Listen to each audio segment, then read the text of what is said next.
The only thing worse than being blind is having sight but no vision. অর্থাৎ অন্ধত্বের চেয়েও খারাপ জিনিস হলো চোখ থাকতেও না দেখা, অর্থাৎ অন্তর্দৃষ্টি না থাকা।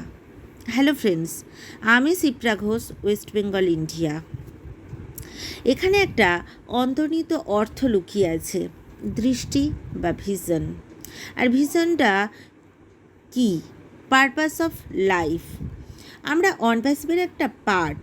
অনপ্যাসিভের ভিশনের কথা বললে আমাদের কাছে কথার অভাব হবে না, কিন্তু যদি আমরা জীবন সম্বন্ধে চিন্তা করি তাহলে নিশ্চয়ই ভাববো আমাদের জীবনের উদ্দেশ্য কী, আমাকে কোথায় যেতে হবে, আমাকে কি করতে হবে, আমার গন্তব্য কী। তার জন্য আমাদের কাজ করতে হবে, অ্যাকশান নিতে হবে, আমাদের হয়ে উঠতে হবে become an action taker. Social মিডিয়ার কারণে হোক, অনলাইন টেকনোলজির কারণে হোক, আর ইন্টারনেটের কারণে হোক, আইডিয়া কিন্তু আমাদের চারিদিকে ছড়িয়ে আছে। সবাই সব কিছু জানে, নতুনত্ব যেন কিছুই নেই। দেখা যাবে যা আপনি জানেন আর যা আমি জানি তা হয়তো আরও 1,00,000 মানুষ জানে। সোশ্যাল মিডিয়াতে কি হয় বলুন তো? সোশ্যাল মিডিয়াকে একটা হিউজ পরিমাণে মানুষ ফলো করছে, সবাই স্ক্রলিংও করছে, কিন্তু তারা কোনো অ্যাকশান নিচ্ছে না। আর কিছু মানুষ আছে যারা অ্যাকশান টেকার, হয়তো বা তারা 1% মানুষ যারা কিছু করার সাহস নিচ্ছে। তাই সাহস করুন, শুরু করুন। এই যেমন আমি যদি আমার কথা বলি, আমি বাংলা অনার্স করে MA কমপ্লিট করেছিলাম, জব পাইনি, ফ্রাস্ট্রেটেড হয়ে বন্দি জীবনযাপন করছিলাম। 2022 যখন আমার কাছে অনপ্যাসিভের অফারটা আসে, আমি একা একদিকে আর আমার পুরো ফ্যামিলি আর একদিকে। আমার পুরো ফ্যামিলি, আশপাশ, পড়োশি সবাই আমাকে বলতে থাকে এসব ফালতু, বেকার। 2022 মার্চে রেজিস্ট্রেশনটা হয়েছিল, কিন্তু তখনও পর্যন্ত আমি পে করতে পারিনি। আর যখন পেমেন্ট নেওয়া ক্লোজ হয়ে যায়, ফাউন্ডারশিপ নেওয়া বন্ধ হয়ে যায়, তখন খুব হতাশ হলাম। কিন্তু ভাগ্যের চাকা কিভাবে ঘুরে দেখুন, আবার কয়েকটা দিনের জন্য রিওপেন হলো এবং সেই সময় আমি পেমেন্ট করলাম। কিন্তু ঘটনাটা দেখুন, আমার আইডি ডেট হলো সেই রেজিস্ট্রেশন ডেটেই। দিন যায়, মাস যায়, বছর পার হয়ে যায় শুধু অনপ্যাসিভকে বুঝতে। তারপর একদিন ঠিক করি, না, আমাকেও কিছু করতে হবে। আর মিশন অনপ্যাসিভের সাথে যুক্ত হয়ে আমি অনেক কিছুই শিখতে পারি। তারপর থেকে নিজের উপর কাজ করতে শুরু করলাম। আজ আমি শিখছি, নিজেকে নিয়ে ভাবছি।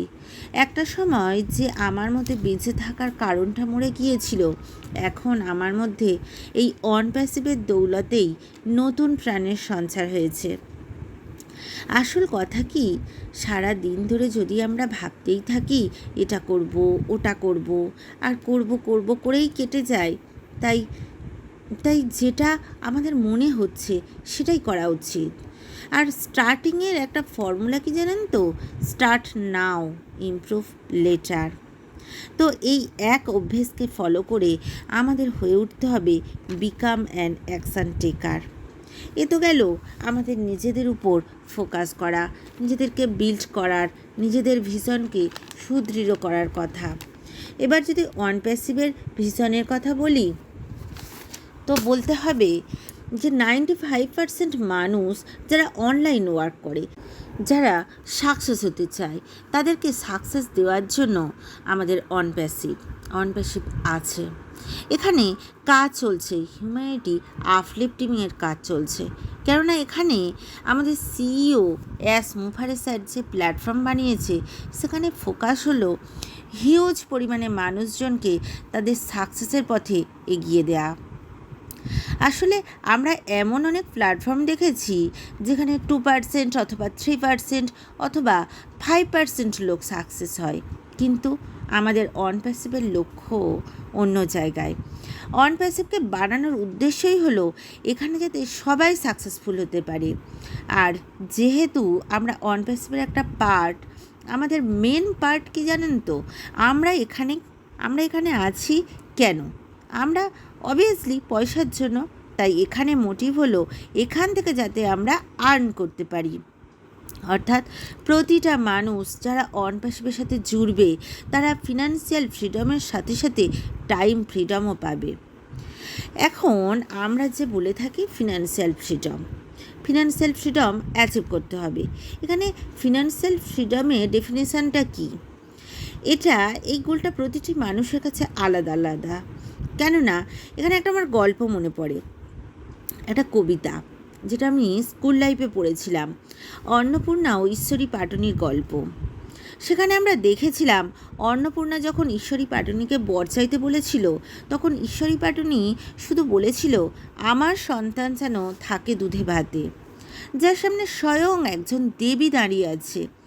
ইচ্ছা করলে সে অনেক কিছুই চেয়ে নিতে পারত, পৃথিবীর যত ধনসম্পদ, শক্তি, সুস্থ জীবন, এমনকি অমরত্ব।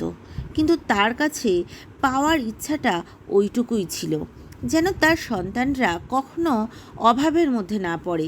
এটাই ঘটনা। কেউ খুশি হয় মাথার উপরে একটু ছাদ পেলে, পেট পুড়ে খেতে পেলে। তারা যে বড় কিছু ভাবতে পারে না। সবাইয়ের ফিনান্সিয়াল গোল ডিফারেন্ট হয়। কিন্তু যদি আপনি অনপ্যাসিভের সাথে জুড়তে থাকেন, আপনি যদি জেনে থাকেন কিভাবে এখানে অ্যাক্টিভ থেকেও নিজের গোল অ্যাচিভ করবেন, তো আপনি খুব তাড়াতাড়ি পারবেন।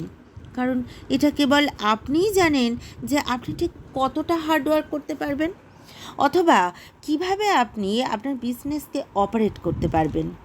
এটা যদি আপনি জেনে থাকেন, তাহলে আপনি আপনার গোলকে খুব তাড়াতাড়ি অ্যাচিভ করবেন। আমরা সবাই জানি এটা একটা অটোমেটেড বিজনেস, আর এটাও জানি যে এর সঙ্গে যদি আমাদের নিজেদের এফোর্ট যোগ হয়, তাহলে কিন্তু আমরা আমাদের ডেস্টিনেশন পর্যন্ত খুব তাড়াতাড়ি পৌঁছে যাব। অটোমেটেড যেহেতু এটা সত্যি, কোম্পানি আমাদের জন্য কাজ করবে, কোম্পানি আমাদের জন্য ওয়েবসাইট বানিয়ে দেবে, কোম্পানি এখানে ডোমেন নেম আমাদেরকে দেবে, কোম্পানি আমাদের জন্য টার্গেটেড ট্রাফিক আনতে চলেছে। তো এখানে কোম্পানি সব কিছু করতে চলেছে। ঘটনা হলো এটা একটা লং রান প্রসেস। তবে এখানে অনেকেই আছেন যারা চান এখান থেকে খুব তাড়াতাড়ি অ্যাচিভ করতে। সেক্ষেত্রে এখানে পার্সোনাল এফোর্ট লাগাতে হবে। যারা এটা জানতে চান এখান থেকে ঠিক কতটা আসবে, কত পাবো, কত অ্যামাউন্ট পাবো প্রতি মাসে, তবু কতটা পাবো এটা বলতেই হবে। এটা বলাটা এখান থেকে কারো পক্ষে পসিবল নয়। এটা নির্ভর করে আমাদের যে টুলস, যে সার্ভিসেস, এটা ইউটিলাইজ কতটা করছি তার উপর, অথবা পার্সোনাল এফোর্ট যেটা হবে তার উপরও নির্ভর করবে। যদি আমরা অনপ্যাসিভের মিশনের কথা বলি, তাহলে বলতে হবে হাই কোয়ালিটি অফ প্রোডাক্ট, এমন সার্ভিস এবং টুলস যে সবাইকে প্রোভাইড করা হবে, যাতে বেশি বেশি মানুষ তা ইউজ করবে। শুধু যে তারা ইউজ করবে তাই নয়, এখান থেকে তারা ইনকামও জেনারেট করবে। অর্থাৎ যে ইউজার্সরা পরবর্তীতে আসবে, অবভিয়াসলি তারাও ইনকাম জেনারেট করতে পারবে। এবার ঘটনা হলো আমাদের সঙ্গে পরবর্তীতে আসা ইউজার্সদের মধ্যে ডিফারেন্সটা কী থাকবে। আমরা যেহেতু আর্লি বার্ড অ্যাফিলিয়েটস, যেহেতু আমরা আমাদের সিইওর মিশন ভিশনকে বুঝে আগে এসেছি, তাই আমাদের পজিশনটা নিশ্চিত আলাদা হবে। অনপ্যাসিভের আরেকটা মিশন হলো যে কারাপশানকে কারেক্ট করা। আমরা আর্লি বার্ড অ্যাফিলিয়েটস, আমরা অনপ্যাসিভের সঙ্গে যুক্ত আছি, কেউ 5 বছর, কেউ 4 বছর, কেউ 3 বছর, কেউ 2 বছর, তো কেউ 1 বছর। আমরা আমাদের অনপ্যাসিভকে হতে দেখছি কত চ্যালেঞ্জেসকে পার করে আমাদের এগোতে হচ্ছে। আর সব কিছুই হবে যখন আমরা আমাদের লাইফে একটা পজিটিভ ইম্প্যাক্ট রাখতে পারবো, তবেই আমরা অন্যদের লাইফেও চেঞ্জেস আনতে পারবো। আমরা যারা আইটি সেক্টরের সঙ্গে যুক্ত নই, আমরা যারা টেকনোলজি সম্পর্কে ততটা নলেজ রাখি না, তবুও আমার মনে হয় এখানে থাকতে থাকতে আমরা অনেক কিছু শিখে ফেলেছি এবং পরবর্তীতে আরও অনেক কিছু শিখে যাব। যেমন প্রথম দিনের অনপ্যাসিভে আসা আমরা এবং আজকের আমরা, আমাদের মধ্যে অনেক তফাৎ। তাই আমরা আমাদের প্রোডাক্ট, আমাদের ওইএস, এগুলো সম্বন্ধে বেশি বেশি নলেজ নেব। কেননা আমরা আমাদের ওইএস ওয়ান স্টপ সলিউশন সেখান থেকেই আমাদের সমস্ত কিছু অ্যাক্সেস করতে পারবো। সো ফ্রেন্ডস, আজকের আলোচনা এই পর্যন্ত। So thank you. We are show in it to in it.